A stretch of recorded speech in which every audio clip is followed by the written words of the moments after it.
Hello friends, welcome back to jobs reason YouTube channel. ఇవాళైతే మనందరికీ కేంద్ర ప్రభుత్వానికి సంబంధించిన రైల్వే శాఖ నుంచి అయితే మనకి పర్మనెంట్ గా మనకి ఆఫీసర్ లెవెల్ జాబ్స్ అయితే మనకి రావడం జరిగింది. దీనికి సంబంధించి నిన్న మన వీడియోలో అయితే చెప్పడం జరిగింది చూసారా, లాంగ్ నోటిఫికేషన్ డీటెయిల్ నోటిఫికేషన్ అనేది రిలీజ్ అవ్వడం జరుగుతుందని చెప్పేసి. సో అదైతే ఆల్రెడీ రిలీజ్ అయితే అవ్వడం జరిగింది. మనకి అప్లికేషన్ ప్రాసెస్ కూడా ఇవాళ నుంచి అయితే స్టార్ట్ అవ్వడం జరుగుతుంది. 14th సెప్టెంబర్ నుంచి మనకి లాస్ట్ డేట్ అయితే 13th అక్టోబర్ లోపలైతే మీరు అప్లై చేసుకోవాల్సి ఉంటుంది. వాటి యొక్క ఫుల్ డీటెయిల్స్ అనేవి మనకి నోటిఫికేషన్‌లో అయితే ఇవ్వడం జరిగింది. డీటెయిల్డ్‌గా ప్రతి ఒక్క డీటెయిల్ అనేది నోటిఫికేషన్‌లో ఇచ్చారు కాబట్టి, ఆ డీటెయిల్స్ అన్నీ ఈ వీడియోలో అయితే చెప్పడం జరుగుతుంది. సో, అప్లై చేసుకునే వాళ్ళు తప్పకుండా ఈ వీడియోని చివరిదాకా చూడండి. ఎక్కడా స్కిప్ చేయకుండా. మీరు గనక మన ఛానల్‌ని ఫస్ట్ టైమ్ చూస్తున్నట్లయితే ఖచ్చితంగా సబ్స్క్రైబ్ అనేది చేసుకోండి. ఎందుకంటే ఇలాంటి డైలీ కొత్త కొత్త జాబ్ అప్డేట్స్ అనేవి మన ఛానల్‌లో అయితే రావడం జరుగుతాయి. అండ్ మన టెలిగ్రామ్ ఛానల్‌లో కూడా అయితే జాయిన్ అవ్వండి ఫర్ మోర్ జాబ్ అప్డేట్స్.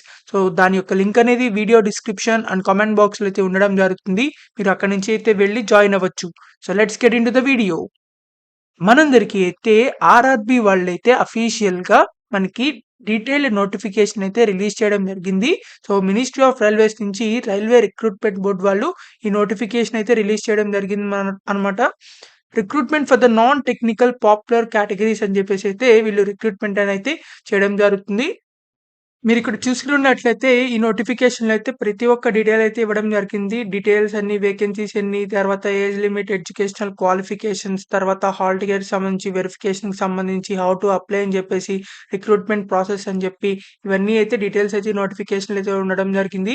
మనకి ఇక్కడ గవర్నమెంట్ ఆఫ్ ఇండియా నుంచి, మినిస్ట్రీ ఆఫ్ రైల్వేస్ నుంచి అయితే ఇది అఫీషియల్‌గా అయితే రావడం జరిగింది. డేట్ ఆఫ్ పబ్లికేషన్ అయితే 13 సెప్టెంబర్ నాడైతే పబ్లిష్ అయితే అవ్వడం జరిగింది. మనకి ఆన్‌లైన్ అప్లికేషన్స్ అనేది 14th సెప్టెంబర్ నుంచి అయితే మీరు అప్లై చేసుకోవచ్చు. అంటే ఇవాళ నుంచి అయితే కంపల్సరీగా అయితే అప్లై చేసుకోవచ్చు. క్లోజింగ్ డేట్ వచ్చేసరికి 13th అక్టోబర్ కల్లా అయితే మీరు అప్లై చేయాల్సి ఉంటుంది. మనకి date of fee payment after closing date. మనకి క్లోజింగ్ డేట్ లోపలైతే మీరు ఫీ పేమెంట్ అనేది చేయాల్సి ఉంటుంది. ఒకవేళ చేయకపోతే గనుక మనకి 14th అక్టోబర్ నుంచి 15th అక్టోబర్ లోపు కంపల్సరీ అయితే చేయాల్సి ఉంటుంది. మనకి మీరేదైనా తప్పులు రాసినా సరే మోడిఫికేషన్ కరెక్షన్ విండో కూడా అయితే మనకి 16th అక్టోబర్ నుంచి 25th అక్టోబర్ వరకు అయితే మనకి అవైలబుల్‌గా అయితే ఉండడం జరుగుతుంది. దీనికి సంబంధించి chief commercial come ticket supervisor, station master, goods train manager, junior account assistant cum typist అంటే టైపిస్ట్ అన్నమాట. తర్వాత సీనియర్ క్లర్క్ కమ్ టైపిస్ట్ అనే ఉద్యోగాలకైతే వీళ్ళు రిక్రూట్మెంట్ అనేది చేయడం జరుగుతుంది. మనకి అన్ని రైల్వే జోన్‌లలో అయితే మనకి వేకెన్సీస్ అయితే ఉండడం జరిగింది. సో, మీరు ప్రతి ఒక్క రైల్వే జోన్‌లో అయితే మీరు ప్రిఫరెన్స్ అనేది పెట్టుకోవచ్చు. మీకు కావాల్సిన రైల్వే జోన్‌లో మనకి ఈ జాబ్స్‌కి సంబంధించి ఆన్‌లైన్‌లో అయితే అప్లై చేయాల్సి ఉంటుంది. సో, ఎవరైతే అప్లై చేయాలనుకుంటున్నారో వాళ్ళందరూ తప్పకుండా వాళ్ళ నుంచి అయితే మనకి ఆన్‌లైన్ ప్రాసెస్ అనేది స్టార్ట్ అయిపోవడం జరిగింది. సో, తప్పకుండా అప్లై చేసుకోవడానికైతే ట్రై చేయండి. మనకి డీటెయిల్స్ ఆఫ్ వేకెన్సీస్ చూసుకున్నట్లయితే మనకి chief commercial come ticket supervisor, station master, goods train manager, junior account, తర్వాత సీనియర్ క్లర్క్ కమ్ టైపిస్ట్ ఇవన్నీ కలుపుకున్న తర్వాత మనకి 8113 వేకెన్సీస్ దాకా అయితే ఉండడం జరిగింది. మనకి సాలరీ చూసుకున్నట్లయితే మనకి 35,000 ప్లస్ అయితే ఉండడం జరుగుతుంది. Station master, chief commercial ticket సూపర్వైజర్‌కైతే. తర్వాత మిగతా 3 జాబ్స్‌కైతే మనకి 29,200 అయితే ఇవన్నీ ఇనీషియల్ పేస్ అన్నమాట. తర్వాత మీకు సెంట్రల్ గవర్నమెంట్‌కి సంబంధించిన DA, HRA and other allowances కూడా అయితే ఉండడం జరుగుతాయి చూసారా? సో, అవన్నీ కూడా అయితే మీకు రావడం జరుగుతుంది. పర్మనెంట్‌గా గవర్నమెంట్ జాబ్ అయితే చేసుకోవచ్చు. అది కూడా మినిస్ట్రీ ఆఫ్ రైల్వేస్ డిపార్ట్మెంట్‌లో అయితే మీరు వర్క్ అనేది చేసుకోవచ్చన్నమాట. మనకి ఏజ్ చూసుకున్నట్లయితే 18 ఇయర్స్ నుంచి 33 ఇయర్స్ ఉన్నవాళ్ళు ఎవరైనా సరే అప్లై చేసుకోవచ్చు. సో, దీనికి సంబంధించి ఇదైతే నార్మల్ ఏజ్ అన్నమాట. మనకి ఎవరైతే రిజర్వేషన్ కేటగిరీస్ ఉంటాయో ఎస్సీ, ఎస్టీ ఇలా ఈ ఈడబ్ల్యూఎస్ అని చెప్పేసి సో, పీడబ్ల్యూడీ వీళ్ళకి కూడా అయితే ఏజ్ రిలాక్సేషన్స్ కూడా అయితే ఉండడం జరుగుతాయి. సో, ప్రతి ఒక్క రైల్వే జోన్ నుంచి అయితే మనకి వేకెన్సీస్ అయితే ఉండడం జరిగింది.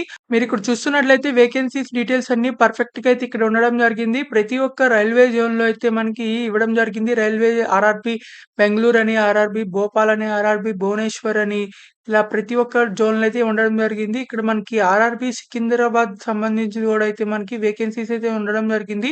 మీరు కావాలనుకుంటే ఫస్ట్ ప్రిఫరెన్స్ దానికి కూడా అయితే పెట్టుకోవచ్చనమాట. ఇక్కడ మీరు చూసుకున్నట్లయితే chief come ticket supervisor, station master, goods train manager, junior accountant, తర్వాత సీనియర్ క్లర్క్ కమ్ టైపిస్ట్ వీటిలన్నిటికి కలుపుకున్న తర్వాత మనకి 478 వేకెన్సీస్ అయితే ఉండడం జరిగింది. ఆర్ఆర్‌బీ సికింద్రాబాద్‌లో. సో, ఎవరైతే అప్లై చేయాలనుకుంటున్నారో వాళ్ళందరూ తప్పకుండా ఆర్ఆర్‌బీ సికింద్రాబాద్‌కి అయితే మీరు ఫస్ట్ ప్రిఫరెన్స్ అనేది పెట్టుకోవచ్చు. తర్వాత మనకి చెన్నైకి సంబంధించి రాంచీకి, పాట్నా, ప్రయాగ్‌రాజ్ తర్వాత ప్రతి ఒక్క ముంబై అని చెప్పేసి మనకి ప్రతి ఒక్క జోనల్‌లో అయితే మనకి ఖాళీలైతే ఉండడం జరిగింది. దాదాపు 8000 ప్లస్ వేకెన్సీస్ అయితే ఉండడం జరిగింది.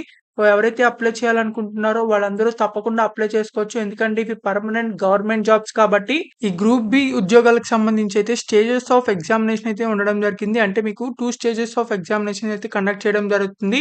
సో, మీ 2 స్టేజెస్ అయిపోయిన తర్వాత టైపింగ్‌కి సంబంధించిన స్కిల్ టెస్ట్ కూడా అయితే ఉండడం జరుగుతుంది.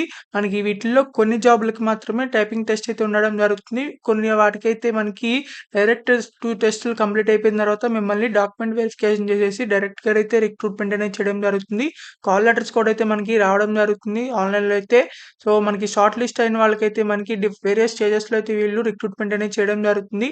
నెగెటివ్ మార్కింగ్ కూడా అయితే ఈ ఎగ్జామినేషన్స్‌లో అయితే ఉండడం జరుగుతుంది. మీరు గనుక రాంగ్ ఆన్సర్ రాసినట్లయితే 1/3 మార్క్ అయితే మీకు డిడక్ట్ అయితే అవ్వడం జరుగుతుంది. ఇదైతే కంప్యూటర్ బేస్డ్ ఎగ్జామినేషన్ టెస్ట్ అన్నమాట. ఇవన్నీ జనరల్ ఇన్‌స్ట్రక్షన్స్ కూడా అయితే ఇవ్వడం జరిగింది. ఇవన్నీ చదువుకున్న తర్వాత అయితే మీరు అప్లై చేయండి. నోటిఫికేషన్‌ని మొత్తం అయితే చదవాల్సి ఉంటుంది. మీరు ఎవరైతే అప్లై చేస్తున్నారో సో, తర్వాత ఇక్కడ మనకి ఏజ్ లిమిట్ అని కూడా అయితే ఇవ్వడం జరిగింది. మనకి ప్రతి ఒక్క కేటగరీకి సంబంధించి మనకి ఏజ్ రిలాక్సేషన్స్ కూడా అయితే ఇవ్వడం జరిగింది. ఇవన్నీ చెక్ చేసుకొని అయితే మీరు అప్లై చేసుకోవచ్చు. మనకిక్కడ ఎడ్యుకేషనల్ క్వాలిఫికేషన్ చేసుకున్నట్లయితే మీరు ఎలాంటి క్వాలిఫికేషన్ చేసినా అంటే ఎటువంటి డిగ్రీ చేసినా మీరైతే అప్లై చేసుకోవచ్చు. బీటెక్ చేసినా అప్లై చేసుకోవచ్చు. పోస్ట్ గ్రాడ్యుయేషన్ ఎలాంటి క్వాలిఫికేషన్ చేసినా అప్లై చేయొచ్చు. కేవలం డిగ్రీ చేస్తే సరిపోతుంది. ఫార్మసీ అయినా, బీటెక్ అయినా, బీకామ్ అయినా, బీఎస్సీ అయినా, బీబీఏ అయినా ఎలాంటిదైనా సరే పర్వాలేదు. మీరు మెడికల్ ఫీల్డ్ అయినా పర్వాలేదు. ఎటువంటి ఫీల్డ్ అయినా పర్వాలేదు. కేవలం డిగ్రీ గాని అయితే సరిపోతుంది. తర్వాత ఎగ్జామినేషన్ ఫీ చూసుకున్నట్లయితే ఎస్సీ, ఎస్టీ వాళ్ళకైతే మనకి అదర్ ఎకనామికల్ బ్యాక్వర్డ్ క్లాసెస్ వీళ్ళందరికీ అయితే PWD and also all female candidates వీళ్ళందరికీ కేవలం రూ. 250 అయితే ఫస్ట్ మీరు పే చేయాల్సి ఉంటుంది. మీరు గనక ఫస్ట్ ఎగ్జామినేషన్ టెస్ట్ అంటే కంప్యూటర్ బేస్డ్ ఫస్ట్ ఎగ్జామ్ ఉంటుంది చూసారా? దాని గనక మీరు అపియర్ అయ్యి మీరు ఎగ్జామ్ రాసినట్లయితే మీ రూ. 250 కూడా మీకు రీఫండ్ అయితే రావడం జరుగుతుంది. సో, వీళ్ళు కాకుండా మిగిలిన వాళ్ళు ఎవరైతే ఉంటారో వాళ్ళైతే రూ. 500 పే చేయాలి.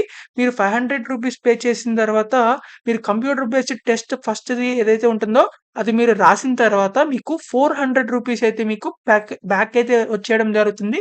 రీఫండ్ అయితే. సో, మనకి రీఫండ్ అయితే రావడం జరుగుతుంది కాబట్టి ఎక్కువ ఉందని చెప్పేసి అయితే మీరు ఫీల్ అవసరం లేదు.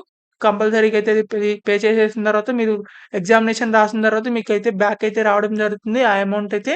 సో, ఇక్కడ మనకి ఆన్‌లైన్‌లో అయితే పే చేయాల్సి ఉంటుంది.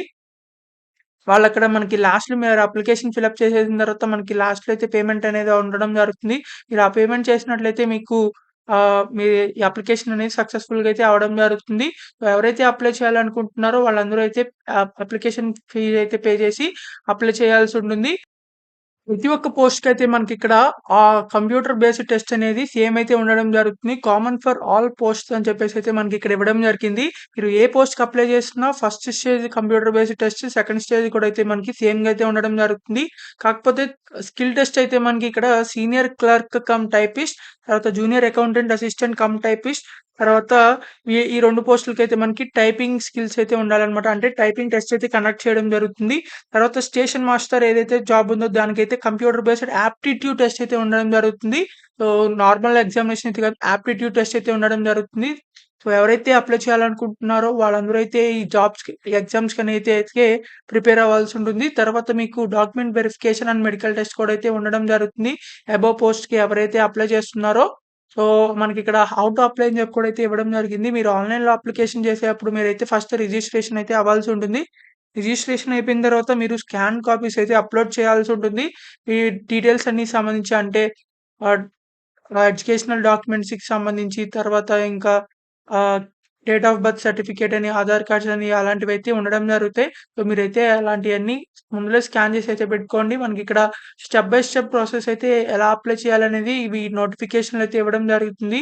సో, మీరు అకౌంట్ క్రియేట్ చేసేసుకున్న తర్వాత మీరిచ్చిన ఈమెయిల్ ఐడీ, పాస్‌వర్డ్‌తో అయితే మీరు లాగిన్ అయిపోయిన తర్వాత మీరైతే అక్కడ మనకి రిక్వైర్డ్ డీటెయిల్స్ అయితే అడగడం జరుగుతుంది. మీరు డీటెయిల్స్ అన్నీ అయితే ఎంటర్ చేయాల్సి ఉంటుంది. ఎంటర్ చేసిన తర్వాత మీరు ఫైనల్‌గా మీకు సంబంధించిన డాక్యుమెంట్స్ అయితే సబ్మిట్ చేయాల్సి ఉంటుంది. అప్‌లోడ్ చేయాల్సి ఉంటుంది.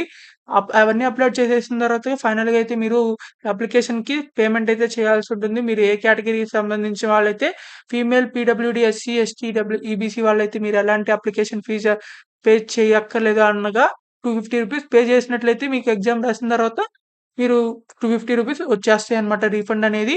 సో, ఎవరైతే అప్లై చేయాలనుకుంటున్నారో వాళ్ళందరూ తప్పకుండా అప్లై చేసుకోవచ్చు. మిగిలినోళ్ళు 500 పే చేస్తే 400 రీఫండ్ అయితే రావడం జరుగుతుంది. మీరు కంప్యూటర్ బేస్డ్ టెస్ట్ ఎగ్జామ్ 1 రాసిన తర్వాత. వీటికి సంబంధించి కాల్ లెటర్స్ కూడా అయితే మీకు రావడం జరుగుతాయి. ఎవరైతే అప్లై చేస్తున్నారో వాళ్ళందరూ ఆన్‌లైన్‌లో అయితే కాల్ లెటర్స్ అయితే తీసుకోవచ్చు. సో, ఎవరైతే అప్లై చేస్తున్నారో సిగ్నేచర్‌కి సంబంధించి, తర్వాత ఫోటోగ్రఫీకి సంబంధించి అవన్నీ కూడా అయితే అప్‌లోడ్ చేయాల్సి ఉంటుంది. అవన్నీ అయితే డీటెయిల్స్ అన్నీ ఈ వీడియో నోటిఫికేషన్‌లో అయితే ఉండడం జరుగుతాయి. సబ్మిషన్ ఆఫ్ ఆన్‌లైన్ అప్లికేషన్ వచ్చేసరికి 13థ్ అక్టోబర్ లోపలైతే మీరు అప్లై చేసుకోవాల్సి ఉంటుంది. మీరు ఏదో ఒక ఆర్ఆర్‌బీ దానికైతే మీరు అప్లై చేయాల్సి ఉంటుంది. మల్టిపుల్ అప్లికేషన్స్ పెడితే మాత్రం మీరైతే రిజెక్ట్ అయితే అవుతుందన్నమాట. సో, ఎవరైతే అప్లై చేస్తున్నారో అదైతే చూసుకొని అప్లై చేయండి. సో, ఇన్‌వాలిడ్ అప్లికేషన్స్ అయితే మిమ్మల్ని రిజెక్ట్ అనేది చేయడం జరుగుతుంది. అప్లై చేసేటప్పుడు కంపల్సరీగా వాలిడ్‌గా అయితే మీరు అప్లై చేయాల్సి ఉంటుంది. తర్వాత హాల్ టికెట్ కూడా అయితే మనకి రావడం జరుగుతుంది. డాక్యుమెంట్ వెరిఫికేషన్‌కి, కంప్యూటర్ బేస్డ్ టెస్ట్‌కి, టైపింగ్ టెస్ట్‌కి ఇవన్నీ అయితే మీకు ఆన్‌లైన్‌లో అయితే ఉండడం జరుగుతాయి అప్డేట్స్ అన్నీ. సో, ఎవరైతే అప్లై చేయాలనుకుంటున్నారో డాక్యుమెంట్ వెరిఫికేషన్ తీసుకెళ్ళేప్పుడైతే మీరు ఒరిజినల్ డాక్యుమెంట్స్ అయితే తీసుకెళ్లాల్సి ఉంటుంది. ఇవన్నీ మనకి డిఫరెంట్ డిఫరెంట్ ఆర్ఆర్‌బీకి సంబంధించిన వెబ్‌సైట్ అన్నమాట. సో, ఎవరైతే అప్లై చేస్తున్నారో వాళ్ళందరూ తప్పకుండా మనకి 13థ్ అంటే 13థ్ సెప్టెంబర్‌లో అయితే మనకి ఇదైతే రావడం జరిగింది నోటిఫికేషన్. 14థ్ అంటే ఇవాల్టి నుంచి అయితే మీరైతే ఆన్‌లైన్‌లో అయితే అప్లై చేసుకోవచ్చు. ఎవరైతే అప్లై చేయాలనుకుంటున్నారో వాళ్ళైతే వెంటనే తప్పకుండా అయితే అప్లై చేయండి. దీనికి సంబంధించిన అప్లికేషన్ లింక్ కూడా అయితే మన వీడియో డిస్క్రిప్షన్ అండ్ కామెంట్ బాక్స్‌లో అయితే ఉండడం జరుగుతుంది. సో, మీరు అక్కడి నుంచి అయితే వెళ్లి అప్లై చేసుకోవచ్చు. సో, ఈ వీడియోనైతే ప్రతి ఒక్కళ్ళకైతే షేర్ చేయండి. ఎందుకంటే మనకి భారీగా రైల్వే రిక్రూట్‌మెంట్ వాళ్ళైతే మనకి రిక్రూట్‌మెంట్ అనేది చేయడం జరుగుతుంది. సో, గవర్నమెంట్ ఆఫ్ ఇండియా నుంచి మనకి రైల్వేస్ నుంచి వచ్చినియి కాబట్టి పర్మనెంట్‌గా గవర్నమెంట్ జాబ్ అయితే చేసుకోవచ్చు. అది కూడా రైల్వే డిపార్ట్‌మెంట్‌లో అయితే ఇంత మంచి ఛాన్స్ మళ్ళీ మళ్ళీ అయితే రావడం చాలా కష్టం. మేల్ అండ్ ఫీమేల్ ఎవరైనా అప్లై చేయొచ్చు. సో, మీరు ఖచ్చితంగా ఈ వీడియోనైతే లైక్ చేసి ప్రతి ఒక్కళ్ళకైతే షేర్ చేయండి. సో, మీకు ఇంకా ఎలాంటి డౌట్స్ ఉన్నా కామెంట్ బాక్స్‌లో కామెంట్ చేయండి. ఖచ్చితంగా రిప్లై అయితే ఇవ్వడం జరుగుతుంది. అండ్ మీకు ఇంకా ఎలాంటి క్వాలిఫికేషన్స్ మీద జాబ్స్ కావాలనుకుంటున్నారో అది కూడా కామెంట్ చేయండి. ఆ జాబ్ వీడియోస్ అయితే చేయడం జరుగుతాయి. అండ్ మన టెలిగ్రామ్ ఛానెల్‌లో కూడా అయితే జాయిన్ అవ్వండి for more job updates. Thank you for watching this video. Thank you.